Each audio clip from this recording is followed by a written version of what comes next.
নমস্কার। তোমরা নিশ্চয় আচার্য প্রফুল্লচন্দ্র রায় যে প্রতিভা অন্বেষণ পরীক্ষা হবে তার অ্যাডমিট কার্ড পেয়েছো এবং সিলেবাস দেখবে ক্লাস 5-এর 59 পৃষ্ঠায় রয়েছে এবং 8-এর 79 পৃষ্ঠায় রয়েছে। সম্ভাব্য কিছু প্রশ্ন উত্তর আজ আমি তোমাদের সামনে রাখব। স্ট্যাচু অফ ইউনিটি কোন মহান মানুষের অবয়বে তৈরি? উত্তর হবে Sardar Vallabhbhai Patel. Statue of unity ভারতের যে রাজ্যে আছে? এটার উত্তর হবে, তোমরা দেখতে পাচ্ছ, ক গুজরাট। পরের প্রশ্ন, মাউন্ট এভারেস্টের উচ্চতা কে পরিমাপ করেন? এর উত্তর হবে রাধানাথ সিকদার।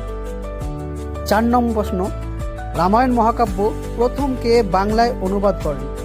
এর উত্তর হবে ঘ কৃত্তিবাস ওঝা। মহাভারত বাংলায় অনুবাদ প্রথম কে করেছেন? এর উত্তর হবে কাশিরাম দাস।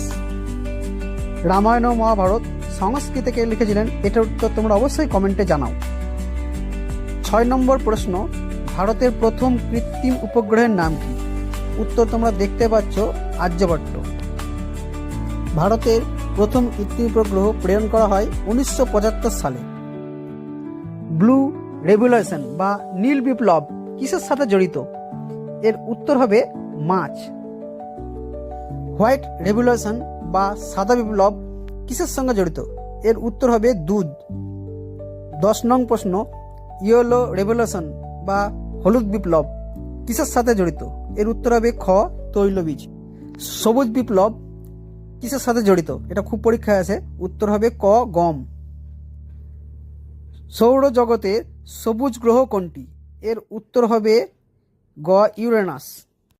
সৌরজগতের লাল গ্রহ কোনটি? এটা খুব সহজ, উত্তর হবে মঙ্গল। 14 নং প্রশ্ন, হর্নবিল উৎসব পালন হয় গ নাগাল্যান্ডে।